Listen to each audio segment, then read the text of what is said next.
Hello, everyone. Your girl Tay here from Let's Talk Wild, bringing you some more animal news. This time, de-extinction. Scientists plan to bring the dodo bird back to life using technology and DNA from one of the dodo's closest living relatives. We're going to get into the details of that. We're going to talk about the company that is, pushing through with this research. We're going to get into how they plan on, bringing the dodo back to life. Okay. But before we get into that, make sure you guys like the stream, subscribe to the YouTube channel, share the stream, turn on your post notifications so you guys can be notified when I go live. You can also support the channel by, sending a donation to the Let's Talk Wild PayPal or Venmo. Everything will be in the description box. Okay. So let's talk wild. Okay, the dodo bird. Let's get into it. De-extinction. Okay, let's get into the company actually. We're going to get into the company that is, pushing forward for this de-extinction of the dodo bird. This is Colossal Laboratories and Biosciences. Uh Before I get into that, I checked out their website. Honey, I love their website. Shout out to the people that made their website. It's beautiful. It's amazing. Wait till we get to the dodo part, right? But let's get into the company. Many companies claim they're going to change the world. At Colossal, we believe that the world doesn't need to be changed. The world needs to be healed. Okay. Okay, bars, Colossal. Let me give you a little snaps.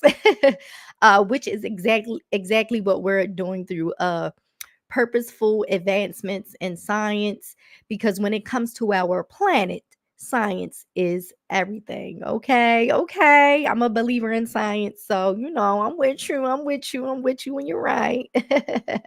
So let's get into how they will be, doing this process. Let's get into some information about the dodo bird first, and then we'll get into, the whole process. We'll do a video watch of the process that they plan on, trying to revive the dodo bird. I'll leave timestamps for everybody so you guys can skip ahead if you don't want to, get the backstory on the dodo bird and you just want to jump right into the DNA and what they're going to do. Okay. But right now, the dodo, okay, this is Colossal Laboratories and Biosciences, their website.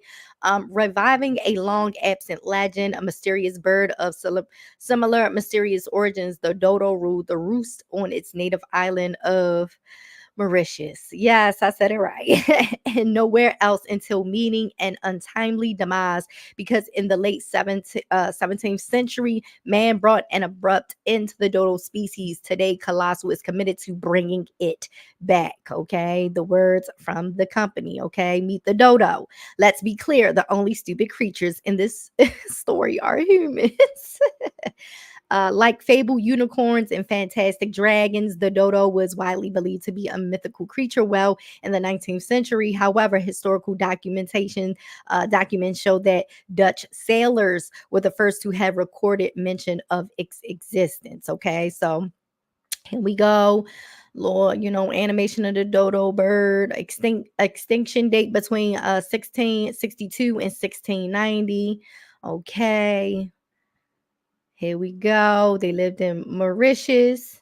And we're gonna get into all of the science. We don't really need to get into all of this right now. But the origin, 26 million years ago, native habitat, paradise. It's unclear when or how the dodo came to live on the mystifying islands of Mauritius, but they certainly never left. The small volcanic island was the dodo's only home, likely due to its safety and plentiful resources. In fact, evolutionary traits indicate that living conditions were so ideal the dodo ultimately became flightless and therefore unable to leave. But although these endemic, I cannot say it. Listen, these birds have long been absent from the subtropical jungles of Mauritius. The island remains a lush and vibrant paradise today. Like, some words I know how to say in my head, but I can't form it because the way it looks. Because you, uh, girl, I'm not even gonna try, honey. I don't feel like it right now. It's a lot. I'm tired. I got a lot of stuff to do. So I'm trying to get through this, honey. But look, wow, check out these photos. Oxford Dodo. Wow, look at that. Really? That's crazy. Look at that. The bones, honey. The bones. So but with its muted gray feathers and stark white tail plume, the dodo was in many ways a minimalist. Nature, having seemingly forgotten to provide the bird an enemy, removed its necessity to fly or seek shelter in the branches of Mauritius' lofty trees. Over time, heads shrank in size and beaks became longer, more curved, allowing access to the low lying food, fallen fruit, and roots. The dodo is suspected to have eaten the bird's unused wings, slowed in development, and retained their juvenile appearance while their bodies grew larger in contrast, right? Child, look at this one right here. That thing looked like a turkey. Like it, okay. Like it's funny seeing all the different like pictures and like animations of and drawings of this bird. Of course, a heavier frame didn't eliminate the dodo's ability to fly. It required additional support and increased mobility to silent demands answered by the development of thick leg bones, large kneecaps, and a broad pelvis. The development of these features ensured that flightlessness would never hinder the dodo, even on Mauritius' rocky terrain. In fact, their physique and lack of predators allowed the dodo to truly thrive at ground level, which is precisely where they build nests, forage for food, and ran about on two short legs. Overall, dodos were a paradox in both behavior and design, a stout, muscular breed who attributes translated into an almost comedic appearance, a species with no natural predators, given superior strength and features that could inflict damage on foreign enemies. If only it was able to recognize them as such. Still, their evolution was biologically complex, its success evidenced by the species' carefree lifestyle prior to the arrival of settlers in Mauritius. While circumstances eventually left the dodo vulnerable to extinction, evolution is not to blame for the sightedness of man. Okay. Fast facts. Let's get into it. They had a single egg, surprising agility. I mean, of course, they had a little agility. Look at them legs. They legs were strong. They had to run. You know, they wasn't flying, honey, but they was running. Gizzard stones. Um, look at the relative right there, the Nicobar pigeon. Um, dietary habits, the dodo's appetizer of choice were literally rocks. Probably didn't help dissolve their reputation of being stupid. In reality, rocks were a wise choice and essential part of the bird's diet. When swallowed first, these gizzard stones ground up whatever follow, assisting the digestion of fibrous fruits, nuts, seeds, bulbs, shellfish, and occasional crab. Yes, birds still do that. They still be eating rocks to grind up the stuff in their stomach, honey. The closest relatives to the dodo, doves, vultures, and pigeons are all purported to be relatives of the dodo, but one species share ties in more ways than one. The bright, colorful Nicobar pigeon can be found on the islands after which its name. Similar, isolated, and tropical, it's also the dodo's closest living relative. Unfortunately, the Nicobar pigeon is currently an endangered species, and if we don't act now, it could meet the same fates. Yes, so we got to save the closest living relative. Okay, look at the Dutch settlers came in, you know, with the birds, path to extinction. Mm-mm-mm. Victim of circumstances. Much of what we know about the dodo is still up for debate. Speculation colors the precise details of everything from diet to body mass index to closest relatives. Even paleontologists and historians plagued by unconfirmed accounts that dispute the validity of recorded sightings acknowledge that the date of the dodo's discovery is ambiguous as the date of its extinction. However, what we do know about the dodo paints a picture of a species that's been critically misunderstood, a bird widely considered to be unintelligent. Yes, they always make it seem like these birds are not smart, you know. So and deemed responsible for its own demise. In reality, the dodo is a victim of circumstance of multiple factors played as many not as many, child. I'm tired of reading. I want to get into the video.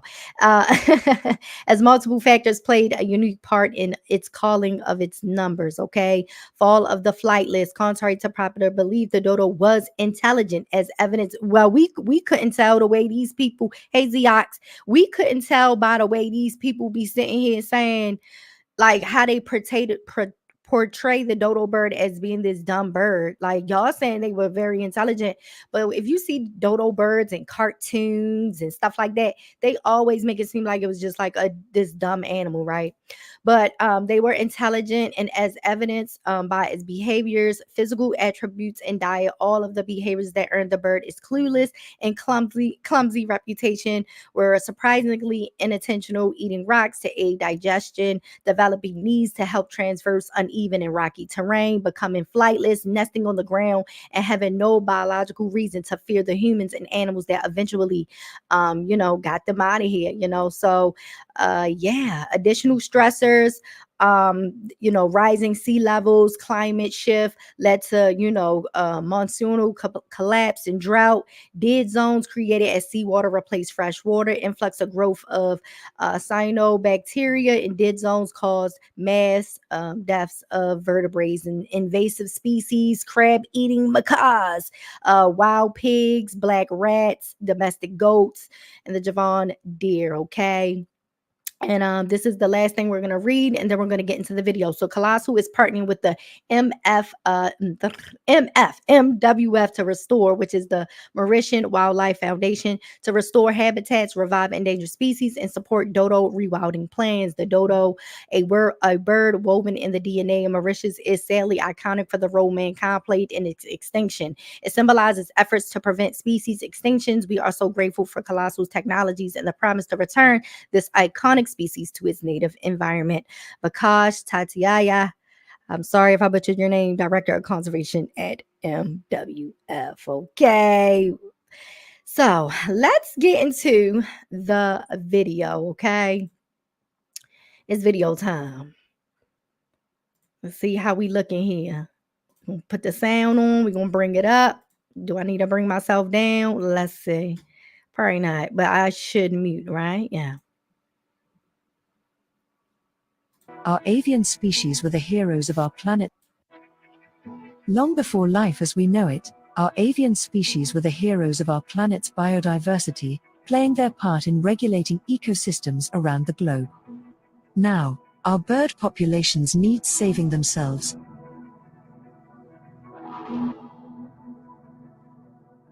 Though similar to the process for de-extincting mammals, our avian de-extinction process presents its own complexities and challenges. The first step is to sequence the dodo's genome. In collaboration with Colossal's scientific advisor and lead paleogeneticist, Dr. Beth Shapiro, this was completed in 2021 utilizing a specimen housed in Copenhagen's Natural History Museum. Now, we move forward with sequencing the genome of the Nicobar pigeon, the dodo's closest living relative, and the Rodriguez solitaire, the dodo's closest genetic relative.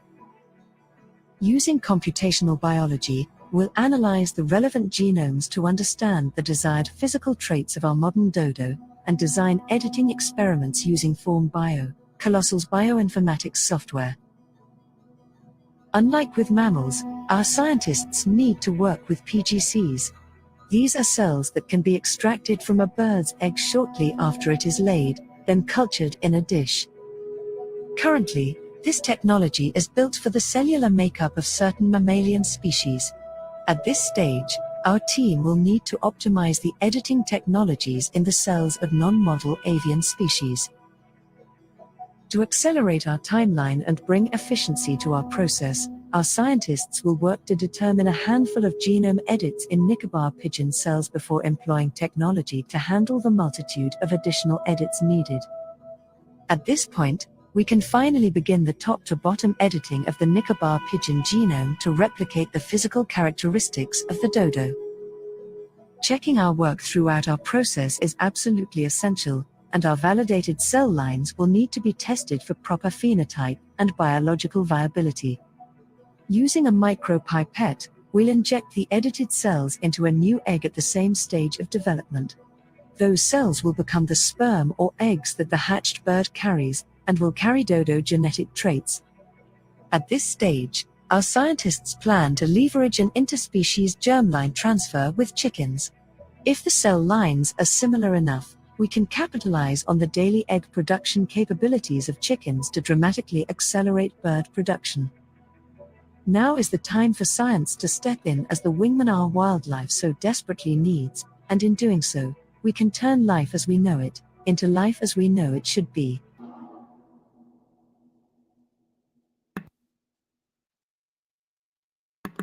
Okay. Colossal. You know. Okay, let's get into my final wild thoughts. Okay, so here's the thing. So it's not going to be the original dodo, right? It's going to be a bird with the same characteristics and a mixture of the DNA of this bird. But it ain't gonna be the original like dodo. So this ain't gonna be that. And the surrogate, a chicken, right? And then you getting the DNA from the closest living relative to the dodo, the Nicobar pigeon. So it's just like a lot of birds being thrown into this, right? Right? But my thing is a couple of things. I just don't think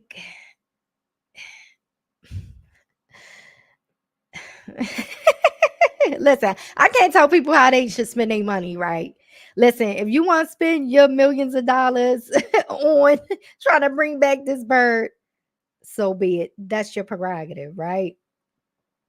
But I'm just like, this could be put towards, other things, like not trying to bring the dodo back, but trying to um save the relative, their closest relative, like the Nicobar pigeon, right? They said it's endangered. So I feel like resources and all of this should be put into trying to save the pigeon, the Nicobar pigeon, like, and but listen, like I said, this is their money, their technology. If this is what they want to spend it on and, push this science and push this, so be it. Y'all know I love science. I'm a believer in science.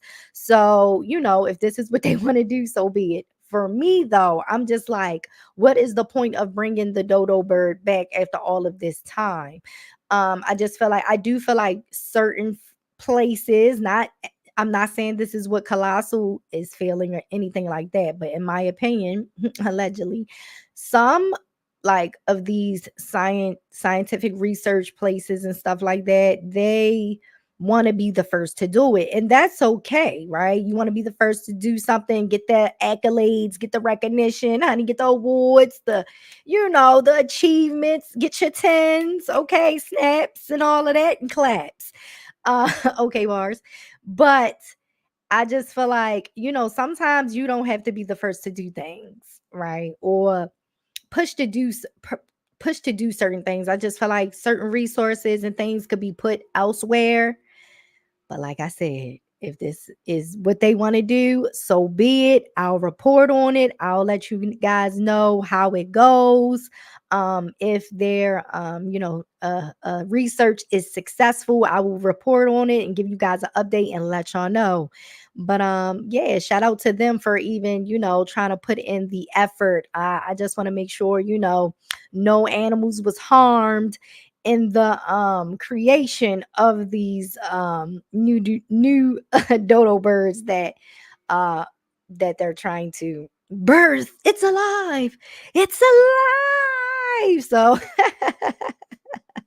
but yeah, stop trying to, and that's another thing, we got to stop making like the dodo bird was this dumb bird, honey. We got to stop, with that.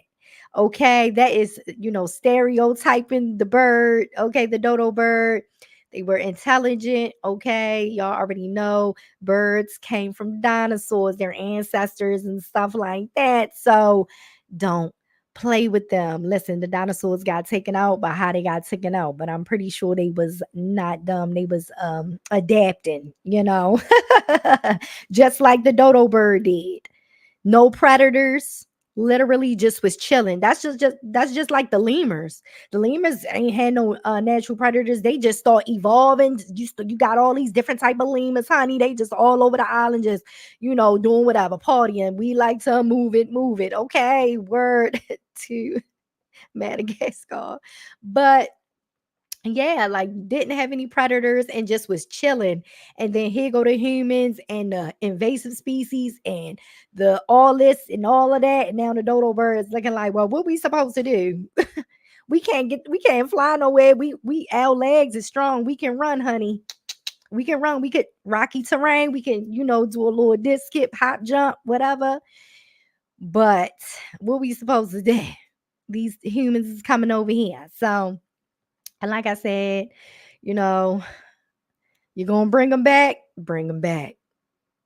I mean, they already putting in the work, so let's go. Let's follow through. I hope it is all worth it, and I hope Colossal is successful. We'll feature Colossal here on the channel in the future. They have some other things that they're working on that I want to talk about, but I want to see how things go along with their research. But we'll get into it. Make sure you guys subscribe to the YouTube channel, like and share the stream, turn on your post notifications so you guys can be notified when I go live. You could support by sending a little donation to the PayPal and Venmo. Let's Talk Wow. Everything will be in the description box, linked below. I'll leave timestamps for you guys so you guys can skip through if you want to, listen to the reading part, honey. Listening to the video, watching the video, timestamps will be available. I got a couple of things that I need to do today. The community farm is watered, honey. I watered my garden this morning at 1 o'clock in the goddamn morning. I got up in the middle of the night. It was like, not even the middle of the night. Lord, yeah, 1 o'clock, one something. And I was like, let me just water now because in the morning at 6, I gotta water the community farm. But we have a community thing that we're doing today. And I'm really excited. So after I get off this live, I need to find something for me and the baby to wear. Yeah, and just get things together. Yes. I need to braid my hair up. It's too hot to have it down. I just have it wrapped up, but I let it down to for the stream. Got my Naruto, he eating his ramen shop. Uh my shirt on.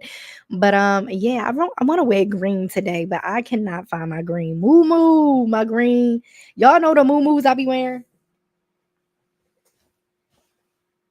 My little African, I got a whole bunch of these daggone things. But I feel like I had a green one, but I can't find it. But now I'm starting to think that I didn't have a green one because where would it be? It would be with the rest of them, and the rest of them ain't had a green one. So I'm thinking like maybe I ain't get no green one. I don't know. It was a while back. But yeah, I got some other things to do. But yeah, I'm going to enjoy my Friday. Gonna sip me a little bit of wine. At after the community event, after engaging with the community, and I've done my duties. Okay, I will be sipping some wine and having a good old grand time. Okay, make sure you guys subscribe, like, share, turn on your post notifications, support PayPal, Venmo, all of that stuff. Description box. Timestamps will be available for you guys. Okay, enjoy your Friday. Enjoy your weekend. I got a brand new Let's Talk Wild podcast episode coming up in a couple of days for next week. Check out the rest of the videos here on the channel, the celebrity animal interaction shorts and the Let's Talk Wild podcast, where I talk about, animals and pop culture and all of that good stuff. Check out some more animal news live videos here. Everything has their own playlist. We got wild style. We got, animal, celebrity animal interactions, all of that good stuff. All the animal stuff is here. Animal news, animals with celebrities, animal pets, animals that passed away, Rainbow Bridge, may they rest in peace, all of that. Check it out. Click, check it out. Y'all got it. Y'all got it. Y'all ain't got nothing but time. Okay. De-extinction. I play too much. Bye, y'all.